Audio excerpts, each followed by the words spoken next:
환영합니다. 저를 따라오세요. 저는 새로 출시된 Honor Magic Pad 4를 가지고 있고 언박싱을 진행해 보겠습니다. 기기와 그 사양 빌드 퀄리티, 기능 세트도 간단히 살펴볼 예정입니다. 그리고 직접 확인하면서 제 생각과 의견도 말씀드릴게요.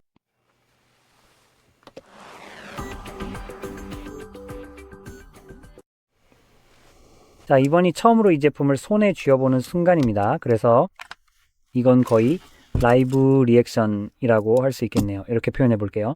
그리고 저는 언어나 다른 어떤 회사로부터도 후원을 받지 않았습니다. 그래서 여기서 말씀드리는 모든 내용은 오로지 제 개인적인 의견이며 누구의 영향도 받지 않았습니다. 지금 이 제품은 더 많은 기능이 탑재된 프리미엄 버전처럼 보입니다. 이 키보드 없이도 구매할 수 있는데 그러면 제가 가지고 있는 것보다 더 저렴할 거예요. 그리고 만약 태블릿과 그 기능만 신경 쓰신다면 그것도 전혀 문제 없습니다. 하지만 키보드를 원하신다면 이 영상에서 그것도 함께 살펴볼 예정입니다. 그럼 먼저 시작해보죠. 태블릿 본체부터요. 봉이실을 자를 필요가 없어서 그냥 이제 다 되었습니다. 여기 태블릿 본체가 있습니다. 와, 실제로 꽤 멋지네요. 크기에 비해 정말 가볍고 베젤도 정말 얇아요. 와, 진짜 괜찮은데요? 뒷면을 보면 알루미늄 프레임으로 꽤 멋진 디자인이 적용돼 있어서 박스를 열자마자 프리미엄한 느낌이 듭니다. 정말 괜찮은 시작이네요. 지금까지는 인상적이고 와, 이 디스플레이가 켜지면 어쨌든 정말 멋져 보이네요. 여기에는 또 하나 좋은 점이 있는데 바로 펜이 기본으로 들어있다는 겁니다. 감사합니다. 그리고 그 위에는 몇 가지 서류가 들어있습니다. 한번 살펴보죠. 두 가지가 있는데 여기 펜을 위한 교체용 팁이 들어있습니다. 가만히 있어. 여긴 평평한 테이블이야. 어디야? 어디 가는 거야? 어쨌든 여기에는 유럽연합에서 요구하는 에너지 스티커가 붙어 있는데 무려 90시간의 배터리 수명을 자랑합니다. 그리고 또 하나 타입 A, to 타입 C 충전 케이블이 들어 있습니다. 이걸 다시 여기 넣을 수 있으면 좋겠네요. 아니, 됐다. 자, 들어가라. 됐다. 자, 그러면 잠깐만, 이건 그냥 바닥에 던질게요. 그리고 이제 이것을 앞쪽으로 천천히 옮겨 보겠습니다. 와, 정말 놀라운 디스플레이네요.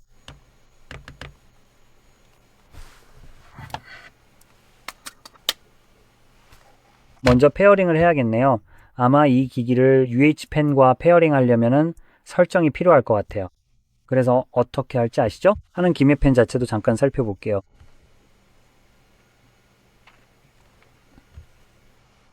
하지만 제가 하는 동안 화면대 본체 비율을 한번 보세요. 이런 태블릿치고는 정말 대단합니다. 정말 멋지게 보이네요. 그래서 어널에게 박수를 보냅니다. 이렇게 기기를 정말 현대적으로 보이게 해주는 멋진 베젤을 넣어줬어요. 저는 두껍고 흉하게 생긴 베젤이 달린 태블릿을 정말 싫어하거든요. 그런 건 정말 보기 흉하죠? 그래서 이건 그런 점에서 정말 좋은 변화입니다. 그리고 저는 진심으로 이게 마음에 들어요. 그리고 이 기기가 비교적 가볍고 얇다는 점도 마음에 듭니다. 이건 정말 얇은 기기예요. 제 생각엔 제 S25 갤럭시보다도 더 얇은 것 같아요. 네, 와, 이건 정말 말도 안 되게 얇네요. 그래서 옆에 두면 거의 같은 높이인데 보세요. 여기가 바로 윗부분이죠. 그래서 우리는 몇 밀리미터나 되는 두께를 보고 있는 거예요. 여기서 확실히 차이가 느껴집니다. 그래서 이건 정말 꽤 괜찮네요. 자, 이제 가격도 빠르게 한번 살펴보고 싶어요. 확실히 프리미엄 기기로 보이고 실제로 그렇습니다. 가격이 대략 뭐 $900 정도 되나요? 지금 폴란드 웹사이트를 보고 있어서 이걸 빨리 환산해 볼게요. 그래서 이 부분도 잠깐만 확인해 봐야겠어요.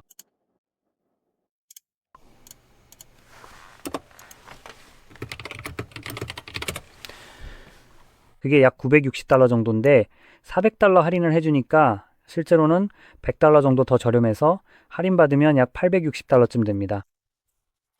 이건 프리미엄 기기이고 실제로도 프리미엄 기기처럼 느껴집니다. 지금 작동하나요? 아니요, 아직은요. 이걸 좀 알아볼게요. 아, 됐다, 연결.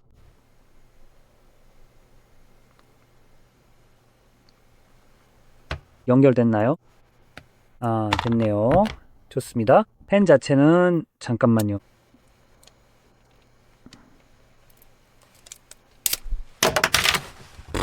펜이 날아가 버렸네요. 자, 이제 됐습니다. 펜 자체도 꽤 괜찮은 느낌이에요. 특별한 건 없지만 비교적 가볍습니다. 여기 아주 작은 버튼이 하나 있습니다. 이 부분은 완전히 유리 표면이고 여기 끝은 플라스틱 팁이에요. 저항감이 거의 없거나 아예 없다고 할 수 있습니다. 그래서 그러니까 분명히 필기 용도로는 종이에 쓰는 느낌과는 전혀 다를 거예요. 그런 효과를 기대한다면 전혀 비슷하지도 않습니다. 하지만 창작 작업에는 꽤 괜찮을 것 같아요. 자, 해볼까요? 저런 테마들은 신경 안 써도 돼요. 한번 볼게요.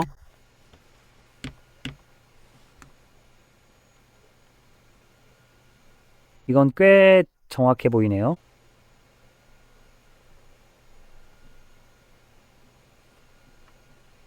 딱히 그런 건 없는 것 같아요. 지금 이건 노트패드라서 그럴 수도 있지만 압력 감지가 되는 것 같지는 않아요. 그래서 그냥 단순히 두드리는 것과 같아요. 이제 이건 세게 누르는 거예요. 여기서는 정말 아무런 차이가 없네요. 그래서 이건 압력 감지 기능이 전혀 없거나 아니면 제가 이걸 할 수 없게 막혀 있는 거.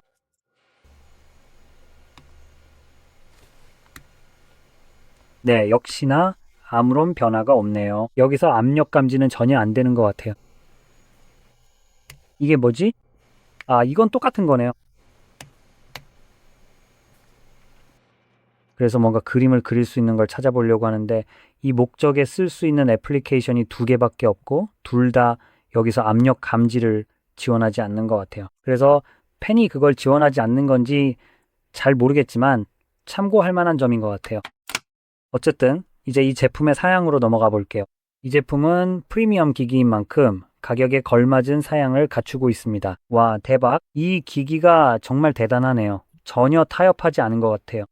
자, 먼저 디스플레이부터 살펴보면 12.3인치 크기의 1920 곱하기 3000 픽셀 해상도를 가지고 있습니다. OLED 디스플레이의 10억 가지 색상, 165Hz의 주사율, 그리고 터치 입력에 대한 응답 속도는 무려 5280Hz입니다. 이 정도면 정말 훌륭하고 최대 밝기는 2400니트입니다. 다만 밝기 부분은 약간 낮은 편이에요. 하지만 이건 태블릿이기 때문에 솔직히 그렇게 신경 쓰이지 않습니다. 태블릿은 주로 집에서 사용하니까요.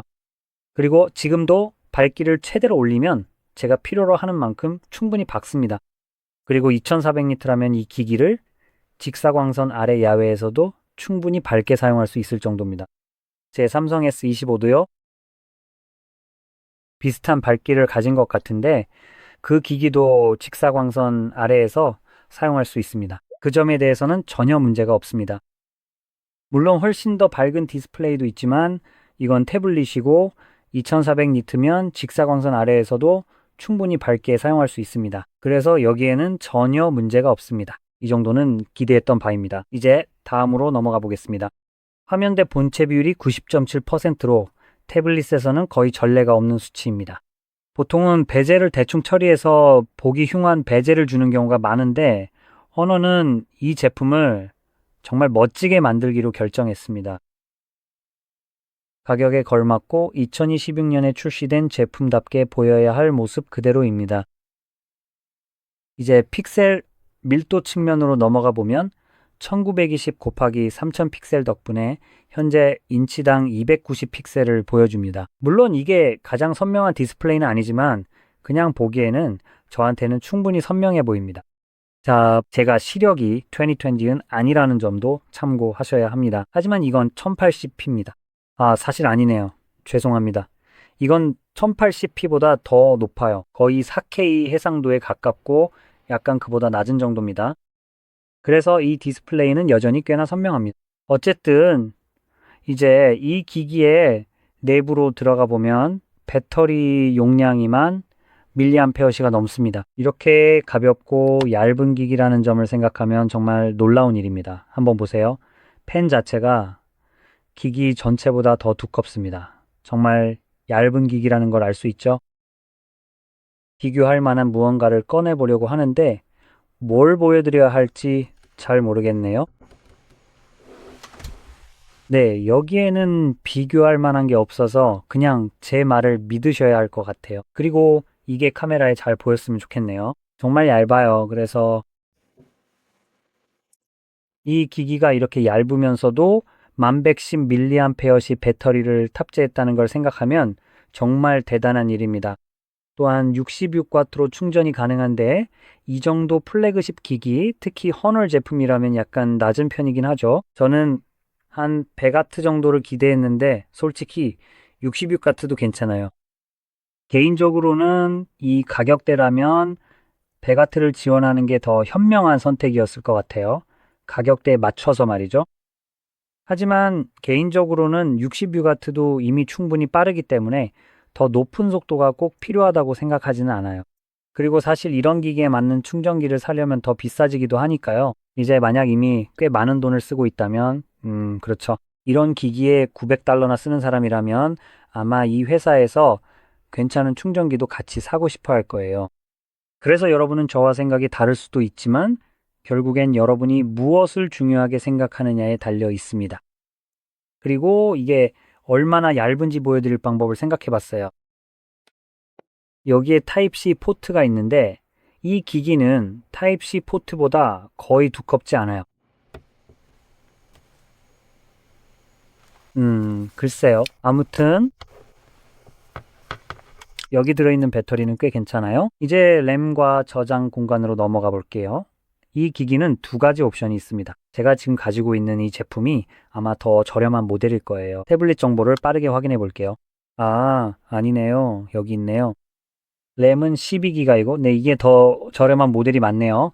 램 12기가의 내장 저장 공간은 205 16기가입니다. 그리고 예상하셨겠지만 확장 가능한 저장 공간은 없습니다. 이 기기는 저장 공간이 512GB의 램이 16기가인 모델도 선택할 수 있습니다. 그게 필요하신가요? 그건 여러분의 선택이에요. 저는 개인적으로 램보다는 저장 공간이 조금 더 있었으면 좋았을 것 같아요. 램은 꼭 아니더라도 저장 공간은 확실히 더 있었으면 했어요. 그리고 확장 가능한 저장 공간이 없다는 게 아쉽고 PR900이 256기가로 나오는 것도 제 생각에는 조금 부족하게 느껴집니다. 그래서 이 부분이 약간의 단점이라고 할 수 있겠지만 단점이 아닌 부분도 있습니다. 바로 이겁니다. 이 기기를 구동하는 프로세서가 스냅드래곤 8젠 5라는 점입니다. 이건 현재 UH 기기에서 얻을 수 있는 가장 최고급 스냅드래곤입니다. 그래서 이건 안드로이드에서 얻을 수 있는 가장 최고 등급, 가장 빠른 프로세서라서 정말 대단합니다. 아니면 꼭 가장 빠르다고는 할 수 없을 수도 있겠네요. 맨설이 90이나 9000 같은 게 더 빠를 수도 있는데 어쨌든 이건 여전히 벤치마크에서 아주 상위권에 있습니다. 그래서 이건 이 가격대에서 기대할 만한 성능입니다. 그리고 여기서 사양을 넘어 뒷면 카메라로 넘어가면 만약 이 부분이 정말 중요하다면 여기에는 1300만 화소 센서의 싱글 카메라가 탑재되어 있습니다. 물론 이건 태블릿이기 때문에 저는 카메라에 크게 신경 쓰지 않습니다. 하지만 혹시 여러분은 신경 쓸 수도 있겠죠. 그리고 솔직히 말해서 이 카메라는 4K 30프레임과 1080p 30프레임만 지원합니다. 그리고 가격이 거의 900달러 혹은 그 이상인데요. 달러라는 점을 생각하면 좀 아쉬운 느낌이 듭니다. 솔직히요, 이 기기는 최소한 1080p 60프레임은 지원했어야 하고 더 좋았으면 4K 60프레임까지 지원했으면 좋았을 것 같아요. 저는 신경 쓰지 않아요. 이건 태블릿이고 그 점은 좋아요. 하지만 여러분이 이 태블릿을 화상회의나 다른 용도로 구매할 수도 있고 전반적으로 좋은 기기를 원할 수도 있잖아요. 4K 30프레임과 1080p 30프레임만 지원하는 건 전반적으로 그리 뛰어난 건 아니에요. 이 가격대에서 기대할 만한 수준은 아니라고 생각해요. 셀피 카메라도 마찬가지입니다. 여기 베젤 부분에 바로 위치해 있어요. 그래서 불을 켜도 실제로 보이진 않지만 여기 아주 작은 점으로 보이죠? 여기에 9메가픽셀 2.2 F 센서가 들어가 있는데 이것도 4K 30프레임과 1080p 30프레임을 지원합니다. 그래서 말씀드렸듯이 특히 카메라 부분은 이 가격을 생각하면 좀 아쉬운 점이 있어요. 저는 태블릿의 카메라가 별로여도 상관없어요. 하지만 이 태블릿처럼 비싼 제품이라면 최고 수준을 기대하게 되죠. 그런데 이 카메라는 그 기대에 못 미칩니다. 마지막으로 언급할 부분은 바로 빌드 퀄리티입니다. 이미 눈치채셨겠지만 빌드 퀄리티는 정말 탄탄합니다. 처음 박스에서 꺼냈을 때 가장 먼저 눈에 띈 부분 중 하나였어요. 화면대 본체 비율이 정말 놀라울 정도로 뛰어나서 정말 멋지게 보입니다.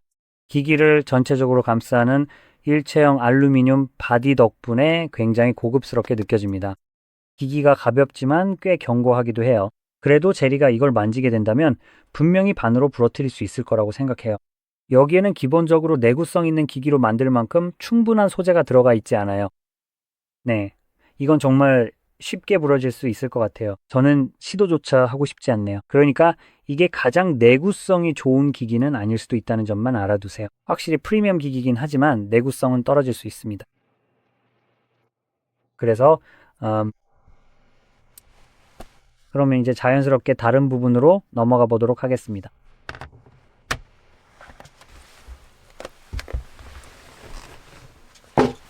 자, 그럼 이걸 한번 꺼내 보도록 할까요?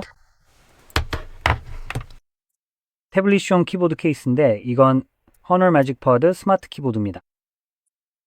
그리고 여기에는 잘라야 할 봉인 스티커가 2개 있습니다. 그럼 이걸 잘라보죠.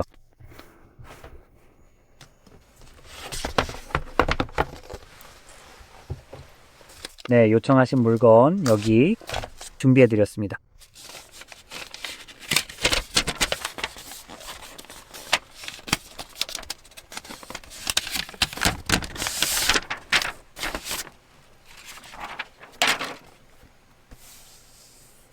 이것도 박스에서 꺼내자마자 꽤 고급스럽게 느껴지네요.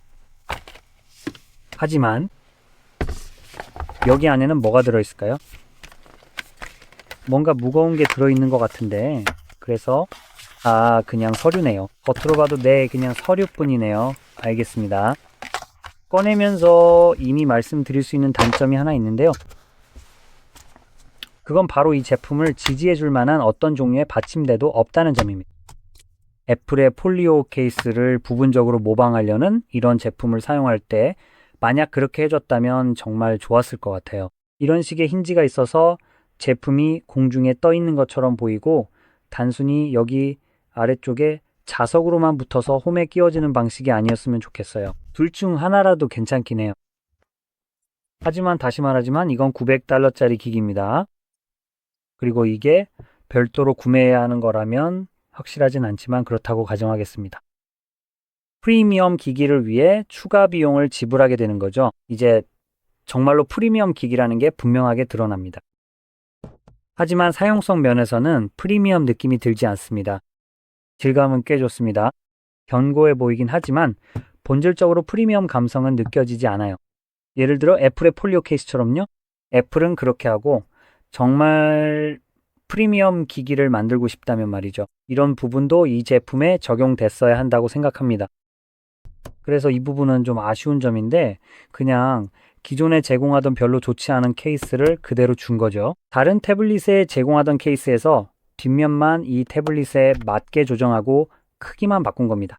하지만 제 생각에는 여기에 실제로 힌지를 포함시켰다면 훨씬 더 좋았을 것 같아요. 이건 공정하다고 할 수 있고 다용도로 쓸 수 있어서 편리하긴 하지만 품질이나 촉감 면에서는 부족합니다. 이 제품은 품질 면에서 부족함이 없습니다. 이건 정말 놀라울 정도로 훌륭한 촉감을 주고 성능도 뛰어납니다. 그래서 이 기기용 액세서리에도 같은 수준의 확장이 있었으면 좋았을 텐데요. 어쨌든 그냥 여기다 넣어보겠습니다. 다시 한번 여기서 또 하나의 단점은 자석으로 붙는 방식이 아니라 클립 방식이라는 점입니다.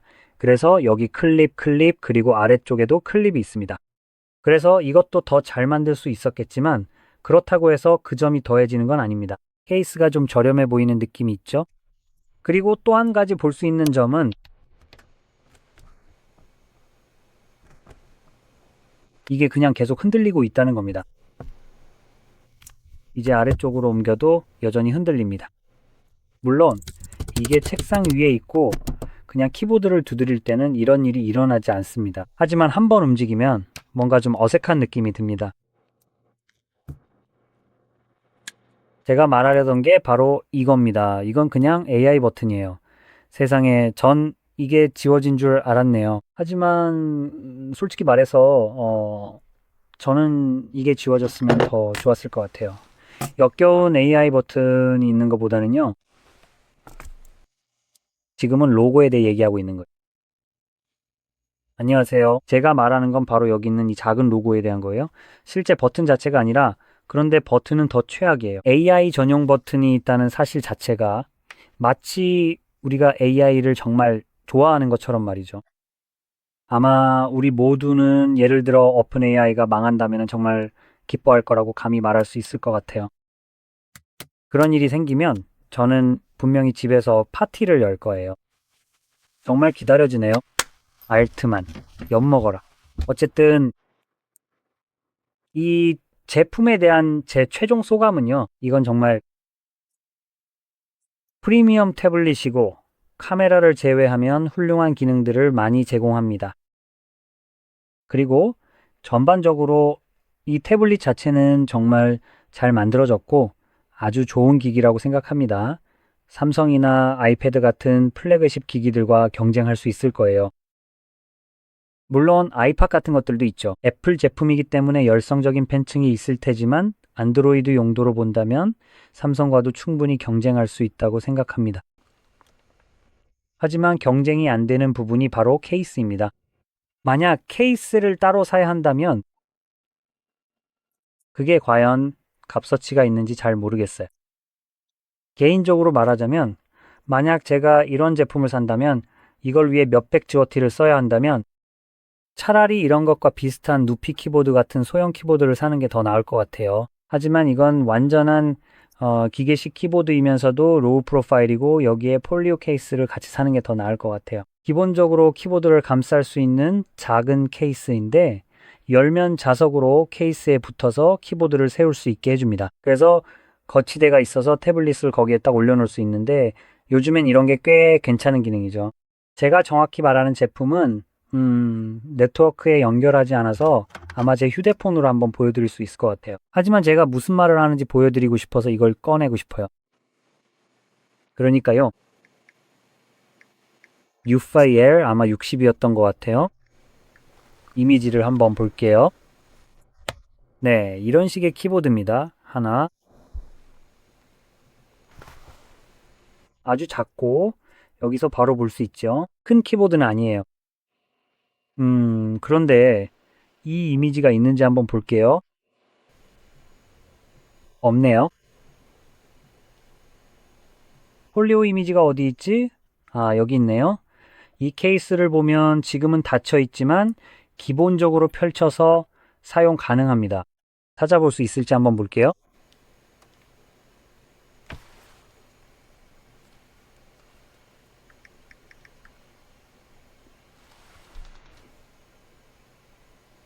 여기서 사용되고 있는데 이 사진은 좀 별로네요. 다른 걸 한번 볼까요?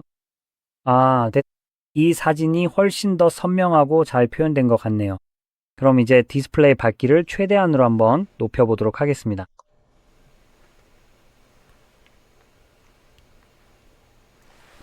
네, 이렇게 됐습니다. 여기서 바로 볼 수 있죠? 이건 키보드 아래에 있는 폴리오 케이스이고 이런 식으로 받침대처럼 열리게 되어 있습니다. 그리고 여기에는 어떤 종류의 태블릿이나 폰도 교체해서 넣을 수 있어요. 이렇게 하면 세 가지 다른 블루투스 연결이 가능합니다. 키보드에 연결할 수 있어서 여기서 태블릿 키보드와 블루투스로 연결하면 바로 사용할 수 있습니다. 그리고 여기에 블루투스 마우스도 추가해서 거의 노트북처럼 사용할 수도 있습니다. 그래서 그런 식으로 사용할 수 있다는 점을 말씀드리고 싶어요. 그리고 두 제품 모두 이런 식으로 받침대처럼 세울 수 있어서 비슷한 수준의 다재다능함을 가지고 있다고 볼 수 있습니다. 그래서 이 제품이 제공하는 한 가지 장점은 케이스라는 점인데 이렇게 닫아서 잠글 수 있다는 겁니다. 하지만 펜이 여기서 그냥 노출되어 있어서 이 안에 단단히 고정되지 않으니까 쉽게 잃어버릴 수 있을 것 같아요. 그래서 저라면 이 제품에는 그냥 케이스만 따로 구매할 것 같아요. 이런 키보드가 아니라 케이스만요. 그리고 여기에 누피 키보드를 추가하면 이 케이스와 같은 수준의 다재다능함을 얻을 수 있을 거예요. 추가적으로 이 무선 키보드는 일반 컴퓨터와도 사용할 수 있고 저프로파일 스위치가 적용된 기계식 키보드에 백라이트까지 있어서 밤에도 불을 켜지 않고 키를 찾을 필요 없이 사용할 수 있다는 장점이 있습니다. 그래서 태블릿은 정말 훌륭하지만 키보드 케이스는 조금 아쉬운 점이 있습니다. 네. 어쨌든 이 기기에 대한 제 생각은 이렇습니다. 그리고 이 영상이 도움이 되셨다면 좋아요와 구독 잊지 마시고 시청해 주셔서 감사합니다.